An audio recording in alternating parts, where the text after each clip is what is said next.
एडजी पर वापस स्वागत है आपके पर्सनल एआई ट्यूटर के साथ। मैं गौरव हूं और मेरे साथ हैं स्वाति। आज हम क्लास 12 फाइन आर्ट यानी सीबीएसई क्लास 12 के chapter the Deccani schools of painting को कामली और क्लियरली समझेंगे। अगर नोटबुक पास है तो यूजफुल रहेगा, लेकिन आप बस सुनकर भी रिवाइज कर सकते हैं। हम history, major schools, visual features, famous artworks, common confusions और एग्जाम आंसर टिप्स कवर करेंगे। और सुनते हुए केवल फैक्ट्स कलेक्ट मत करना। हर सेक्शन में मैं तुम्हें छोटे क्वेश्चंस दूंगी ताकि तुम प्रेडिक्ट कर सको कि पेंटिंग में क्या दिखाई देगा और एग्जाम में आंसर कैसे बनेगा। एक सेकेंड रुककर सोचो, अगर कोई स्टाइल लोकल एस्थेटिक्स और फॉरेन इन्फ्लुएंसेस दोनों को मिलाती है तो क्या वह सिर्फ बोरोड स्टाइल होगी? इसी सवाल से हमारा चैप्टर हुक शुरू होता है। Excellent question. इस चैप्टर का सेंट्रल आइडिया है आइडेंटिटी। डेक्कानी पेंटिंग पर पर्शियन, ऑटोमन, सफाविद और मुगल कनेक्शंस का असर दिखता है, लेकिन फिर भी इसकी अपनी regional aesthetics, intense colours, dense compositions और रोमांटिक विजुअल लैंग्वेज है। इसलिए हमारा लर्निंग मैप सिंपल है। पहले कॉन्टेक्स्ट, फिर कॉमन फीचर्स, फिर अहमदनगर, बीजापुर और गोलकोंडा, और अंत में आर्टवर्क्स तथा कंपैरिजन। तो टाइमलाइन से शुरू करें। चैप्टर डेक्कनी पेंटिंग का हिस्ट्री लेट 16 सेंचुरी से लेकर लगभग 1680 एस तक ट्रेस करता है। ये वह समय था जब मुगल्स ने डेक्कन पर कॉन्क्वेस्ट किया, लेकिन पेंटिंग की स्टोरी वहीं खत्म नहीं होती। इसका प्रभाव 19th सेंचुरी में असाफिया डायनेस्टी के समय और हैदराबाद के प्रोविंशियल कोर्ट्स में भी दिखाई देता रहा। बिल्कुल। एग्जाम पॉइंट ऑफ व्यू से टाइमलाइन को एक चेन की तरह याद रखो। लेट 16 सेंचुरी से शुरुआत, डेक्कन की मुगल कॉन्क्वेस्ट के आसपास 1680 एस, फिर 19th सेंचुरी और असफिया डायनेस्टी के दौरान कंटिन्यूटी। इसके बाद हैदराबाद के निज़ाम के अधीन अलग अलग प्रोविंशियल कोर्ट्स में भी ये ट्रेडिशन दिखाई देती है। ये कंटिन्यूटी चैप्टर की हिस्टोरिकल इंपॉर्टेंस बताती है। मेरी तरफ से क्विक चेक। डेक्कनी पेंटिंग की स्टोरी को केवल मुगल कॉन्क्वेस्ट तक सीमित करना सही होगा। तुम पहले मन में आंसर दो, सही आंसर है नहीं। मुगल कॉन्क्वेस्ट एक इम्पॉर्टेंट हिस्टोरिकल मार्कर है, पर डेक्कनी इन्फ्लुएंस बाद की सेंचुरीज में भी दिखता है। यही छोटा सा क्वालिफायर आंसर को ज्यादा एक्यूरेट बनाता है। अब आइडेंटिटी वाला इशू। लंबे समय तक डेक्कानी स्टाइल को इंडो पर्शियन आर्ट के अंडर रखा गया। इसे middle eastern, Safavid, Persian, Turkish या इवन मुगल ओरिजिन का मान लिया गया। आर्ट हिस्टोरियंस ने यूनिकनेस तो नोटिस की, लेकिन इसे फुल फ्लेज्ड स्कूल की तरह रिकॉग्नाइज करने में समय लगा। चैप्टर हमें क्लासिफिकेशन से आगे जाकर इसकी इंडिविजुअलिटी देखने को कहता है। यहाँ एक सटल डिस्टिंक्शन है। फॉरेन इन्फ्लुएंस होना और फॉरेन ओरिजिन होना सेम बात नहीं है। डेक्कनी आर्टिस्ट और रूलर्स ने पर्शियन तथा ऑटोमन ट्रेडिशन से कुछ विजुअल आइडियाज लिए, लेकिन उन्हें डेक्कन की लोकल एस्थेटिक्स और कल्चरल सेटिंग में ट्रांसफॉर्म किया। इसलिए आंसर में ये मत लिख देना कि डेक्कनी पेंटिंग केवल पर्शियन कॉपी थी। ये कॉमन मिसकंसेप्शन है। और रूलर्स की भूमिका बहुत इंपॉर्टेंट थी। डेक्कन के सुल्तान्स ने आर्टिस्ट को हायर किया, नर्चर किया और कमीशंस दिए। उनके पॉलिटिकल और कल्चरल विजन्स अलग थे, इसलिए आर्टवर्क्स केवल डेकोरेशन नहीं थे। वे रूलर्स की आर्टिस्टिक सेंसिबिलिटीज और गवर्नेंस की स्पेसिफिक रिक्वायरमेंट्स को भी एक्सप्रेस कर सकते थे। पेट्रोनेज को समझे बिना स्कूल्स की इंडिविजुअलिटी समझना मुश्किल है। तो अगर क्वेश्चन आए कि डेक्कनी स्कूल्स कैसे सस्टेन्ड हुए, तो आंसर में रूलर्स का पेट्रोनेज जरूर आएगा। वे आर्टिस्ट को सपोर्ट करते थे और कमीशन वर्क्स बनवाते थे। ये पॉइंट सिर्फ बैकग्राउंड नहीं, बल्कि आर्ट और पॉलिटिक्स के रिलेशन को एक्सप्लेन करता है। तुम इसे कीवर्ड की तरह याद रखो: रूलर्स, पेट्रोनेज, आर्टिस्ट्स, कमीशंस और रीजनल विजन। अब कॉमन विजुअल लैंग्वेज पर आते हैं। डेक्कन के प्लेटो रीजन में विंध्या माउंटेन रेंज के बियॉन्ड बीजापुर, गोलकोंडा और अहमदनगर ने सोफिस्टिकेटेड कोर्ट पेंटिंग विकसित की। इन पेंटिंग्स में रीजनल एस्थेटिक्स से जुड़ी unique sensuality, intense colours, dense composition और रोमांस का ऑरा दिखाई देता है। नेचुरल और विविड एक्सप्रेशन इस स्टाइल को मेमोरेबल बनाता है। डेंस कॉम्पोजिशन का मतलब क्या समझना है? इसका मतलब है कि पेंटिंग का विजुअल स्पेस खाली और मिनिमल नहीं लगता। फिगर्स, आर्किटेक्चर, लैंडस्केप, प्लांट्स या डेकोरेटिव डिटेल्स मिलकर एक रिच सरफेस बनाते हैं। लेकिन इसे बस क्राउडेड कहना सही नहीं होगा। ये कंपोजिशन रोमांस, लग्जरी और विजुअल इंटेंसिटी का मूड क्रिएट कर सकती है। पोर्ट्रेचर भी एक इम्पॉर्टेंट फीचर है। डेकानी स्कूल्स में रूलर्स और हिस्टोरिकल फिगर्स के रिफाइंड रिप्रेजेंटेशंस मिलते हैं। रिलीजियस फिगर्स और कोर्ट लाइफ भी थीम्स का हिस्सा है।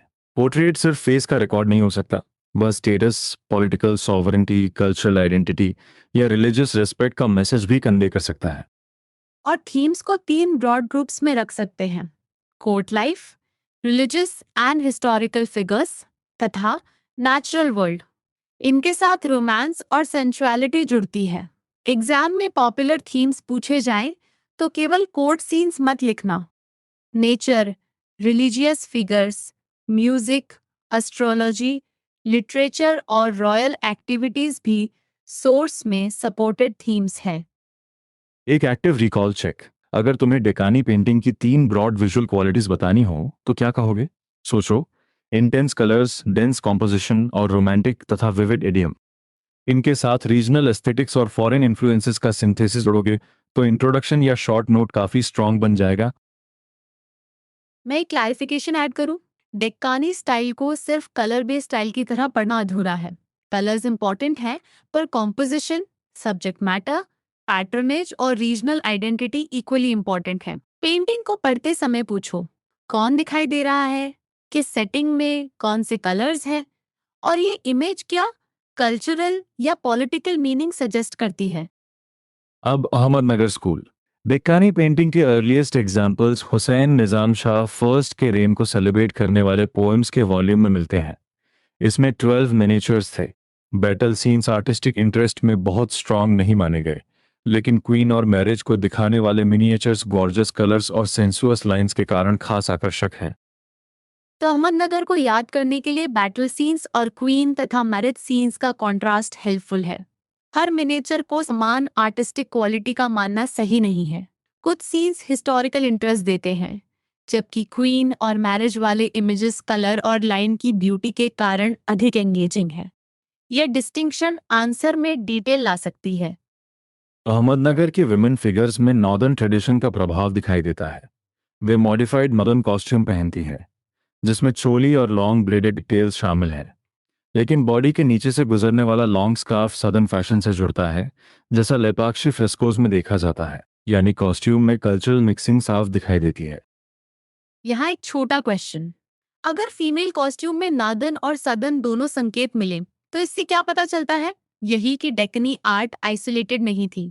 आर्टिस्ट और विजुअल ट्रेडिशंस अलग रीजन से जुड़ रहे थे। लेकिन इस मिक्सिंग को सिंपल यूनिफॉर्म स्टाइल मत समझना, क्योंकि लोकल अडेप्टेशन के कारण डेक्कन की अपनी पहचान बनती है।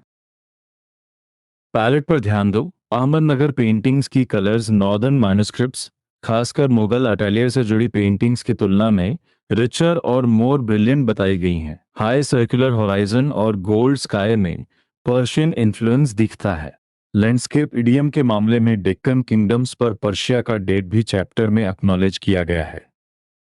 रागमाला पेंटिंग्स में फेमिनिन ड्रेस और हेयर स्टाइल भी स्ट्राइकिंग है। विमेन के हेयर को नेक के नेप पर बन में रोल किया गया है, जो लेपाक्षी म्यूरल से सिमिलैरिटी दिखाता है। होराइजन कई बार डिसअपियर होकर न्यूट्रल कलर्ड ग्राउंड बन जाता है, जिस पर स्टाइलाइज्ड प्लांट्स या सिमेट्रिकल आर्किटेक्चरल डोम्स दिखाई दे सकते हैं। मैल कॉस्ट्यूम भी नॉर्दर्न कनेक्शंस दिखाता है। जामा with pointed tails early Akbari miniatures में फ्रीक्वेंटली दिखाता है, और स्मॉल पगड़ी भी अर्ली अकबरी फॉर्म्स के करीब है। चैप्टर बुखारा आर्टिस्ट्स और डेक्कन के बीच पॉसिबल कनेक्शन की ओर भी संकेत करता है। इसे लिखते समय सेफ वर्डिंग रखो, इन्फ्लुएंसेस और पॉसिबल आर्टिस्टिक लिंक्स। अब Ahmednagar recap. Earliest examples: Hussain Nizam Shah first का रेन, क्वीन और marriage scenes, gorgeous colours, sensuous lines, northern costume, southern scarf, high circular horizon और गोल्ड स्काई। अगर आंसर छोटा हो तो इनमें से 4 या 5 प्रिसाइज पॉइंट्स चुनो और उन्हें एक कनेक्टेड एक्सप्लेनेशन में लिखो। अब बीजापुर स्कूल, जिसका कैरेक्टर थोड़ा अलग तरह से याद रखना है। 16th सेंचुरी में बीजापुर से जुड़ी नुजुम अल उलूम नाम की रिचली इलस्ट्रेटेड एनसाइक्लोपीडिया थी। इसमें 876 मिनिएचर्स थे। कई इमेजेस, वेपन्स और यूटेंसिल्स दिखाते हैं, जबकि कुछ कॉन्स्टलेशंस को इलस्ट्रेट करते हैं। यही एनसाइक्लोपेडिक रेंज इसकी पहचान बनती है। तो बीजापुर को केवल रॉयल पोर्ट्रेचर से याद करना गलत होगा। यहाँ नॉलेज के अलग क्षेत्रों का विजुअल रिप्रेजेंटेशन है। वेपन्स, यूटेंसिल्स और एस्ट्रोनॉमी से जुड़े कॉन्स्टलेशंस। विमेन को साउथ इंडियन ड्रेस में टॉल और स्लेंडर दिखाया गया, जैसा रागमाला पेंटिंग्स में भी मिलता है। यानी एनसाइक्लोपीडिया और इंडियन विजुअल कनेक्शन दोनों साथ याद रखो। बीजापुर स्कूल को अली आदिल शाह फर्स्ट और उनके सक्सेसर इब्राहिम सेकंड का पैट्रनेज मिला। दोनों आर्ट और लिटरेचर के पेट्रन्स थे। इब्राहिम सेकंड इंडियन म्यूजिक के एक्सपर्ट थे और नौराज नाम की बुक के ऑथर भी थे। वे नुजुम अल उलूम मैन्युस्क्रिप्ट के ओनर थे और शायद 1590 की रागमाला सीरीज कमीशन करवाई हो। यह वर्डिंग पर ध्यान देना। रागमाला सीरीज के कमीशन को सोर्स निश्चित फैक्ट की तरह नहीं, बल्कि पॉसिबिलिटी की तरह रखता है। इसलिए एग्जाम में शायद कमीशन करवाया लिखने के बजाय लाइकली या पॉसिबली कमीशन लिखना एकेडमिकली सेफर है। यही रिस्पॉन्सिबल आंसर राइटिंग है, खासकर जब सोर्स खुद कॉशियस लैंग्वेज यूज कर रहा हो। बीजापुर का टर्की से क्लोज कनेक्शन था। नुजुम अल उलूम में astronomical illustrations Ottoman Turkish manuscript से डिराइव्ड हो सकती हैं। दूसरी तरफ रागमाला पेंटिंग्स इंडियन कनेक्शंस और लेपाक्षी स्टाइल की इकोज दिखाती हैं। यह कॉन्ट्रास्ट फिर से सिंथेसिस की ओर ले जाता है। फॉरेन रेफरेंस और इंडियन विजुअल ट्रेडिशन एक ही स्कूल में साथ काम कर सकते हैं। अब थ्रोन ऑफ प्रॉस्पेरिटी को विजुअल पजल की तरह पढ़ते हैं। यह नुजुम अल उलूम का सिंबॉलिक डायग्राम है। एक ऑस्पिशियस थ्रोन जिसमें 7 स्टेजेस हैं। अलग स्टेजेस एलिफेंट्स और टाइगर से लेकर पाम ट्रीज तक अलग इनहैबिटेंट से सपोर्टेड हैं, और पीकॉक्स तथा प्रिमिटिव ट्राइब्स वाले स्टोरीज भी हैं। पूरा स्ट्रक्चर सिंबॉलिक और लेयर्ड है। इस थ्रोन की बेसिक स्ट्रक्चर्स गुजराती होम्स के वुड कार्व डोरवेज और फसाड्स या डेक्कन टेम्पल्स की याद दिला सकती हैं। टॉप पर एराबेस्क्स इस्लामिक पर्शियन ट्रेडिशन से जुड़े हैं। डीप ब्लू स्काई के सामने डेकानी फॉलिएज है। Side plants Gujarati manuscript margins की विजुअल रेफरेंस दे सकते हैं। इसलिए ये एक सिंगल सोर्स वाली इमेज नहीं, बल्कि अनेक ट्रेडिशंस का सिंथेसिस है। एक सेकंड सोचो, थ्रोन ऑफ प्रॉस्पेरिटी को देखकर डेकानी आर्ट की कौन सी क्वालिटी सबसे अच्छी समझ आती है? मेरी एक्सपेक्टेड डायरेक्शन है लेयर्ड सिंबोलिज्म और cultural mixing. Structure Indian visual traditions recall करता है, जबकि कलरिंग और एराबेस्क पर्शियन इस्लामिक ट्रेडिशन से जुड़ते हैं। यही नुआंस जेनेरिक डिस्क्रिप्शन को हाई क्वालिटी आंसर बनाता है। अब योगिनी पेंटिंग। योगिनी वह है जो योगा में विश्वास करती है, डिसिप्लिन, फिजिकल और इमोशनल लाइफ जीती है, स्पिरिचुअल तथा इंटेलेक्चुअल एक्सप्लोरेशन करती है और वर्ल्डली अटैचमेंट्स के रेनंसिएशन के लिए जानी जाती है। चैप्टर इस एटीट्यूड को अनयूजुअल और एक्स्ट्रॉर्डिनरी इन प्रैक्टिस कहता है। इसलिए सब्जेक्ट इटसेल्फ एक अनकॉमन स्पिरिचुअल फिगर है। योगिनी की विजुअल फीचर्स केयरफुली देखो। कॉम्पोजिशन वर्टिकल है, ऊपर white structures tapering visual note बनाते हैं। योगिनी माइना बर्ड के साथ ऐसे इंगेज्ड है जैसे कॉन्वर्सेशन कर रही हो। ज्वेलरी, नेक के पीछे हेयर बन और बॉडी के चारों ओर रिदमिकली घूमते लॉन्ग स्कार्फ्स फिगर को एलोंगेटेड प्रेजेंस देते हैं। आसपास फ्लोरा और एक्सक्विजिट लैंडस्केप है। योगिनी के यूनिक फीचर्स पर क्वेश्चन हो तो आंसर को विजुअल वोकैबुलरी से बनाना। Vertical composition, long standing figure, white structures, minor bird, jewellery, elongated hair bun, swirling scarves और सराउंडिंग फ्लोरा। केवल ये मत लिखना कि पेंटिंग ब्यूटीफुल है। ब्यूटी को स्पेसिफिक विजुअल एविडेंस से एक्सप्लेन करना ही फाइन आर्ट आंसर का स्ट्रॉन्गर तरीका है। बीजापुर का मिनी रिकैप कर लेते हैं। Nujum al Ulum 876 miniatures, weapons, utensils, constellations, Ali Adil Shah first, Ibrahim second, music और नौराजनमा, Turkey connection, Ragamala, throne of prosperity. और अब तुम्हारा आंसर क्या होगा अगर पूछा जाए कि बीजापुर में आर्ट और नॉलेज कैसे जुड़े?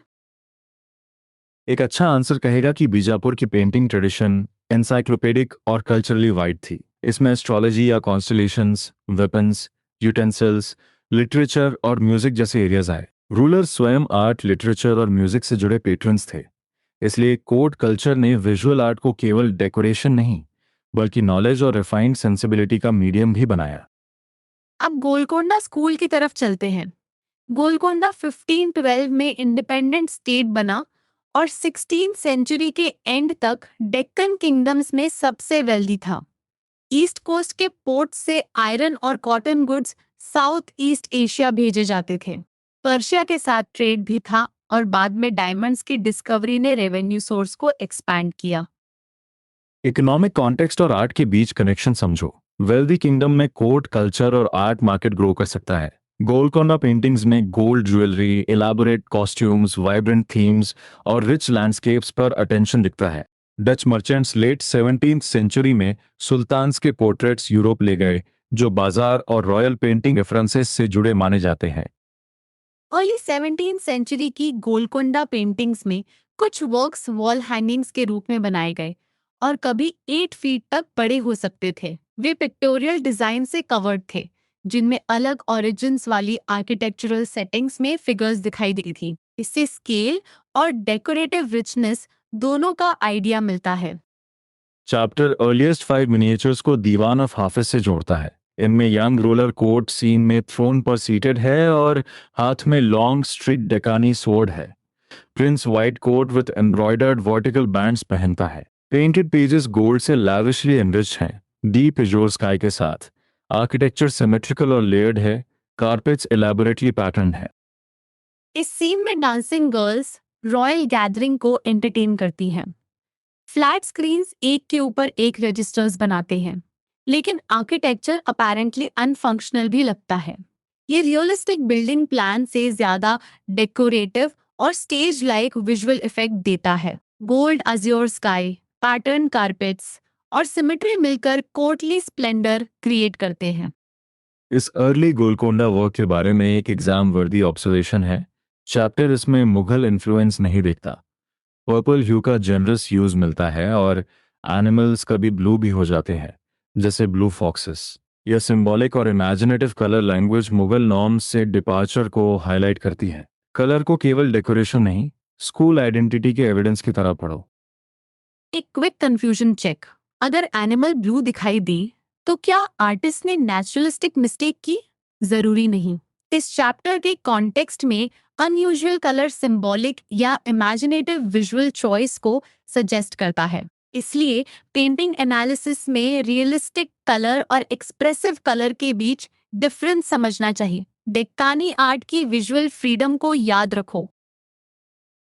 मोहम्मद कुतुब शाह का पोर्ट्रेट भी इंपॉर्टेंट है। सुल्तान अर्ली रेन में दीवान पर सीटेड दिखते हैं। टिपिकल गोलकोंडा ड्रेस और एलिगेंट टाइट फिटिंग कैप दिखाई देती है। कॉम्पोजिशन में इंक्रीज्ड सोफिस्टिकेशन और स्किल है, लेकिन अर्लियर 1590 पेजेस की स्ट्रिक्ट सिमेट्री रिटेन होती है, यानी डेवलपमेंट हुआ पर विजुअल कंटिन्यूटी पूरी तरह गायब नहीं हुई। अब पोएट इन अ गार्डन वाली विजुअल लैंग्वेज। सूफी पोएम के पैराफ्रेज प्रोज वाले मैन्युस्क्रिप्ट में मोर देन 20 मिनिएचर्स थे और गोल्ड का फ्री यूज हुआ। स्काईज गोल्ड और ब्लू के सेपरेट बैंड्स में कलर किए गए। Costumes Ibrahim second of Bijapur के पीरियड की फैशन इंडिकेट करते हैं, जबकि ट्रीज और dark foliage Deccani landscape features दिखाते हैं। लैंडस्केप में richly coloured Deccani trees, tinted edges और डार्क फॉलेज के सामने सिलुएटेड प्लांट्स एक प्रोमिनेंट फीचर है। Tall woman speaking to a bird वाला इमेज इस विजुअल अप्रोच को याद रखने में मदद करता है। ध्यान रहे, ये इन्वेंटेड एग्जाम्पल नहीं, चैप्टर में डिस्कस्ड पेंटिंग का सब्जेक्ट है। पेंटिंग को देखते हुए लैंडस्केप, कलर बैंड्स और फोलिएज नोट करो। यहाँ नेचुरल वर्ल्ड सिर्फ बैकग्राउंड में ही रहता। ट्रीज, प्लांट्स, स्काई और लैंडस्केप कॉम्पोजिशन के एक्टिव पार्ट्स बन जाते हैं। कभी फॉलिएज मूड क्रिएट करता है, कभी फिगर को सिलुएट की तरह उभारता है। इसी वजह से पॉपुलर थीम्स में नेचुरल वर्ल्ड को कोर्ट लाइफ के बराबर इंपॉर्टेंस देना चाहिए। यह पॉइंट स्टूडेंट्स अक्सर मिस कर देते हैं। अब कंपोजिट हॉर्स पर आते हैं, जो गोलकोंडा की इमेजिनेटिव विजुअल कंस्ट्रक्शन का स्ट्राइकिंग एग्जाम्पल है। ह्यूमन फिगर्स इंटरट्वाइंड होकर डेकोरेटेड बैकग्राउंड पर गैलपिंग हॉर्स का एक्स्ट्राऑर्डिनरी फॉर्म बनाते हैं। Flying cranes, Lyme's, Chinese clouds और लार्ज रीफ्ड प्लांट्स सरियल एलिमेंट बढ़ाते हैं। नीचे रॉकी फॉर्मेशंस पेंटिंग को सॉलिड ग्राउंड एंकर करती हैं, जबकि बाकी स्पेस एयरी और फ्लाइंग लगता है। कॉम्पोजिट हॉर्स में स्पेस का इफेक्ट इंटरेस्टिंग है।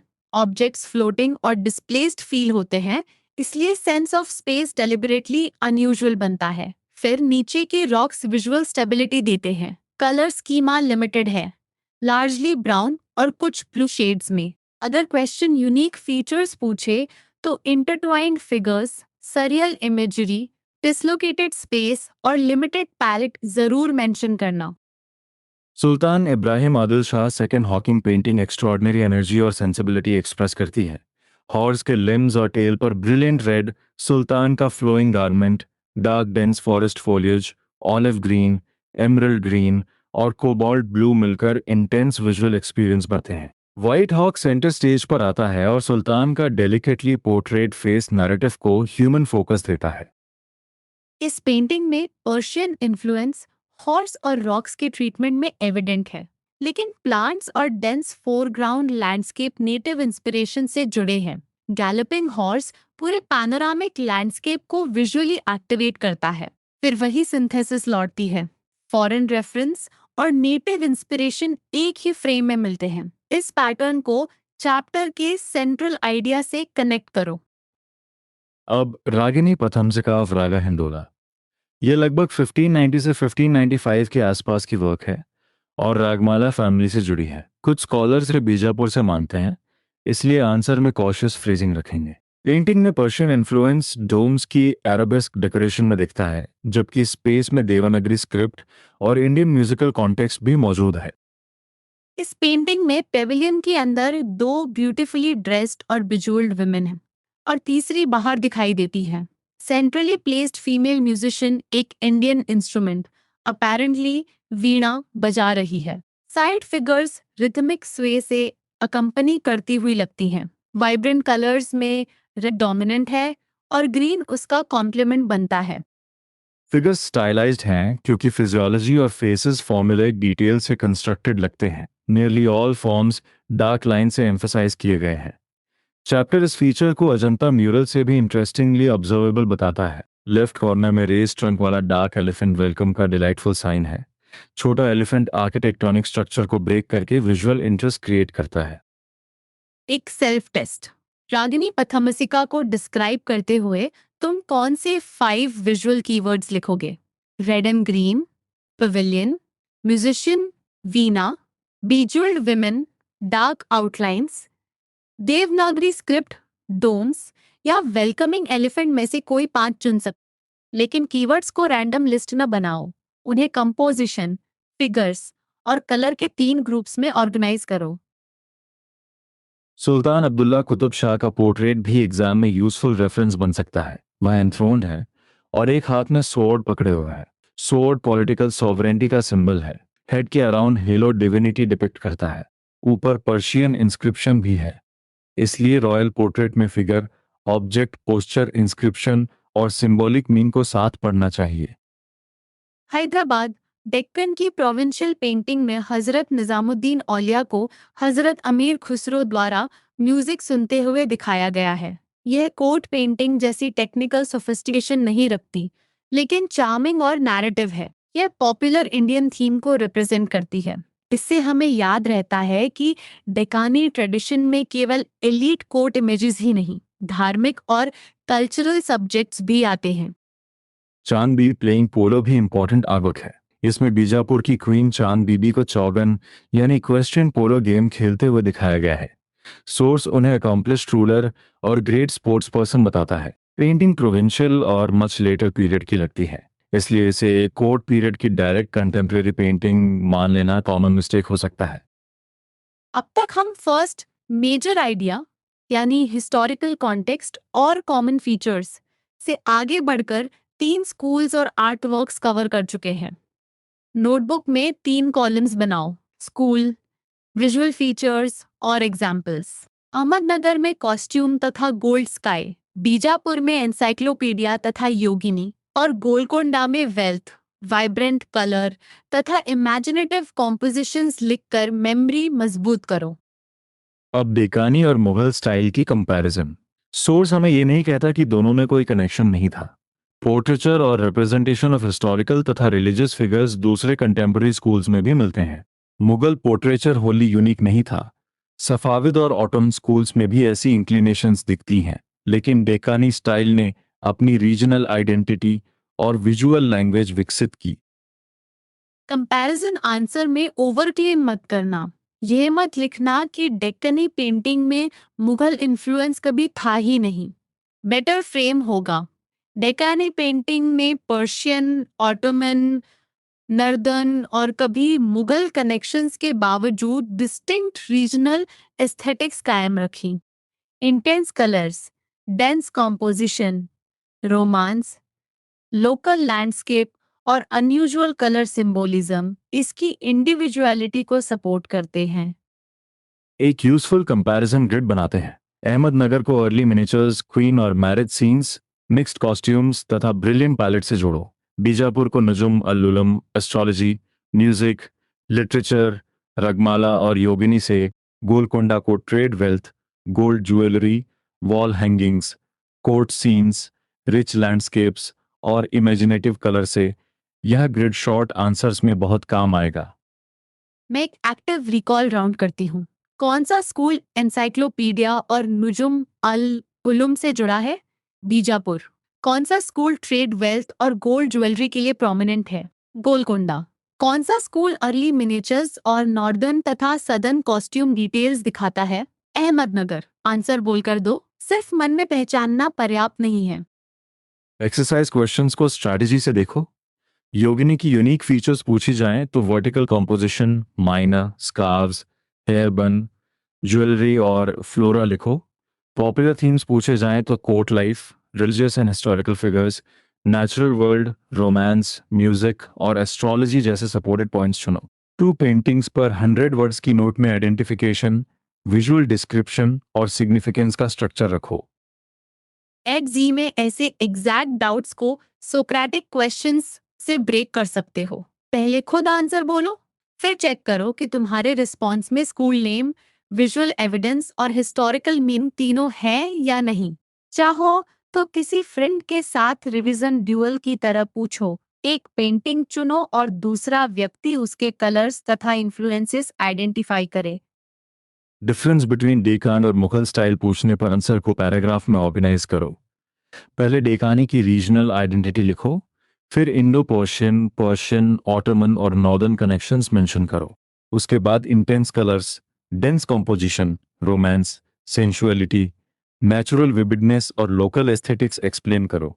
अंत में कहो कि इन्फ्लुएंस के बावजूद डेक्कानी एक डिस्टिंक्ट स्कूल के रूप में विकसित हुई। इंपीरियल सिंबल्स वाले क्वेश्चन में स्वॉर्ड और हेलो को याद रखो, क्योंकि सुल्तान अब्दुल्ला कुतुब शाह के पोर्ट्रेट में स्वॉर्ड पॉलिटिकल सॉवरेंटी और हेलो डिविनिटी दिखाता है। लेकिन हर रॉयल पेंटिंग पर ऑटोमेटिकली वही सिंबल्स इम्पोज मत करना। पहले सोर्स में विजिबल एविडेंस आइडेंटिफाई करो, फिर मीनिंग लिखो। यही एविडेंस बेस्ड इंटरप्रिटेशन है। फाइनल रिकैप शुरू करते हैं। डेक्कानी पेंटिंग लेट 16th सेंचुरी से 1680 एस तक प्रमुख रूप से विकसित हुई और बाद की सेंचुरीज में भी जारी रही। ये इंडो पर्शियन कनेक्शंस वाली लेकिन डिस्टिंक्ट रीजनल स्कूल है। इसकी पहचान intense colours, dense compositions, romance, sensuality, natural vividness, court life, portraits और कल्चरल सिंथेसिस में है। अहमदनगर, बीजापुर और गोलकोंडा को उनके अलग विजुअल क्लूज के साथ याद रखना है। अब तुम्हारा छोटा चैलेंज, बिना नोट्स देखे 3 हेडिंग्स लिखो। हिस्ट्री एंड आइडेंटिटी, 3 स्कूल्स और इम्पोर्टेंट आर्टवर्क्स। फिर एक कॉमन मिस्टेक अवॉइड करो, डेक्कानी पेंटिंग को केवल पर्शियन या मुगल कॉपी मत लिखना। एविडेंस के साथ रीजनल आइडेंटिटी एक्सप्लेन करो। अगर कोई डाउट अटक जाए, एड जी से उसे स्टेप बाय स्टेप पूछकर एक्टिव रिकॉल करो। आज के लिए इतना ही। कामली रिवाइज करो और खुद पर भरोसा रखो।